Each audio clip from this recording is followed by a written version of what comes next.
the other, what a cut of butter. Yeah, he just said this because we're sitting here, we're just doing how we do, right? So you got these people over here, like, they can't sit in a church for 1 hour. Most people. There's more people who are more devout. You know what I mean? More devout. You know what I mean? So check this out. It's like, you wonder about these people who was like, oh, it's been an hour. When are you going to stop? These are the wrong people right there, man. They need help. I tell you why they need help. Because he says the word is in season and out of season. Well, that's one. Anybody remember when he said this? I have compassion on the crowd. They've been following me 3 days. I've been talking to these people for 3 days. And nobody ain't even had no food.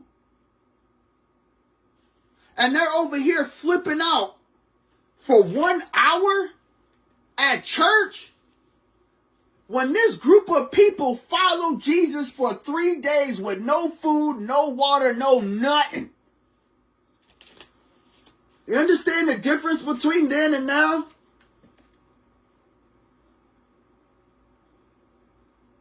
Think about it. When Jesus was lost as a kid, well, he wasn't lost. He said, I was in my father's house doing my father's business. How long did young Jesus sit there and preach to people who was twice his age?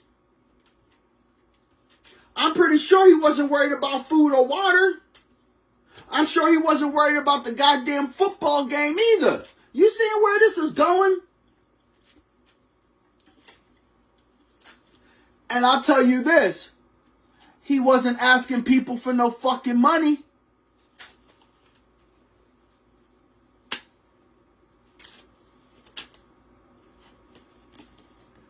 Oh, he wasn't asking nobody for no money.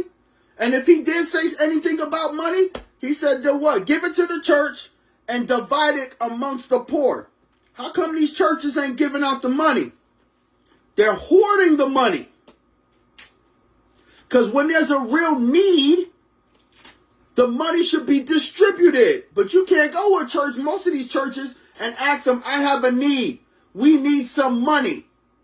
Will the church donate it? Nah, because the pastor bought a goddamn Bentley. Nah, because the pastor's embezzling the money. Nah, because the people need to go take a trip. What? Y'all need to stop going to these churches. Stop giving them your money.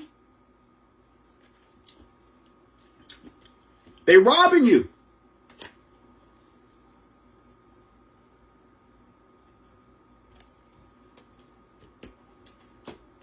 That money that's supposed to be in that church, every church, is supposed to be tallied up, taken accountable for, and distributed to the poor. Those who are in need.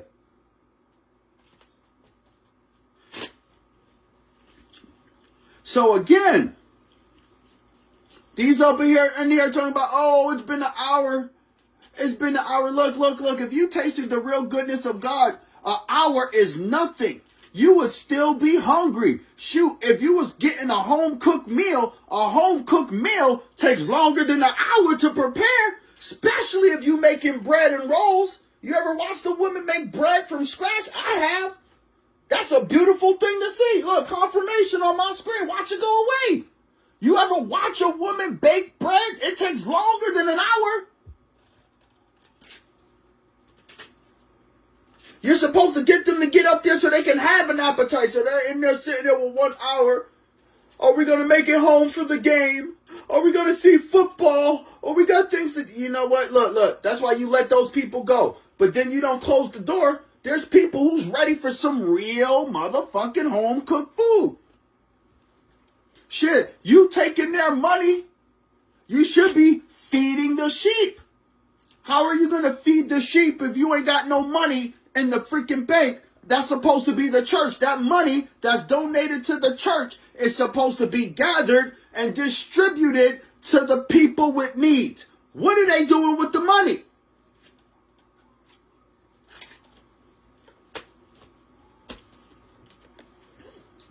Because I guarantee you, I've seen a lot of people coming from churches who had a need, And they sure the hell couldn't go to the church and say, I got a need. We need some funds so we can fix our need.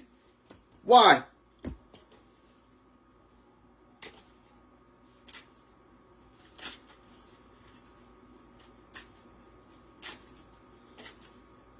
Especially, here's one. They said there was a woman whose parents died. I guess she lost both her parents, right? She went to the church. Said that they wanted to do the funeral at the church. The same church that her parents who died went 50 years, who paid tithes for 50 years. Look, she came on. And she said the pastor looked at her and said, we're going to need money to do this. Where'd the money go?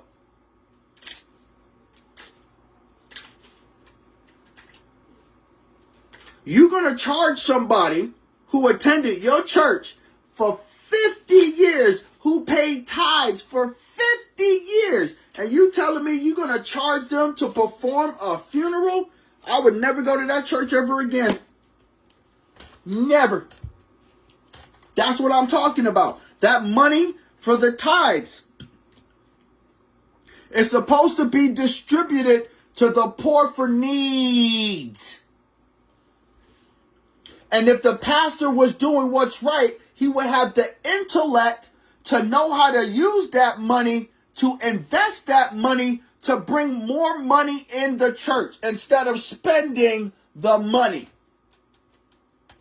Or they should get somebody who knew how to what?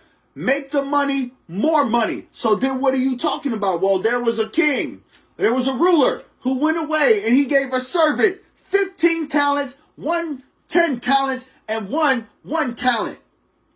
Well, let's say the pastors of 2026 is the one with the 1 talent. And they're taking the money to bury the money to keep for themselves so they can buy their Bentleys. Now, the Lord came back and he said, hey, let's bring a report. Bring everybody I left a talent to. The man with 15 brought back, here's your 15. But here, I made 15 more. Oh, you my dude. You doubled the money? Hook my boy up. The man with 10 came back. Lord, here, you gave me 10. I brought you 10 more. My dude, you doubled the money too? Hook him up. The guy with 1 talent came and said, I buried it because I was scared. He got upset with him. Why? Because what did you do with the money? You could at least gave the money to one of the other 2 who would have been able to double it. But instead you buried it. You are unfaithful servant. Now you know what these pastors are doing nowadays. They're unfaithful servants because they're taking the tithes from the people and they can't give none of it back or find a way to make more of it so that they can give it to the poor? No. They're unfaithful. Robbers, murderers, and thieves.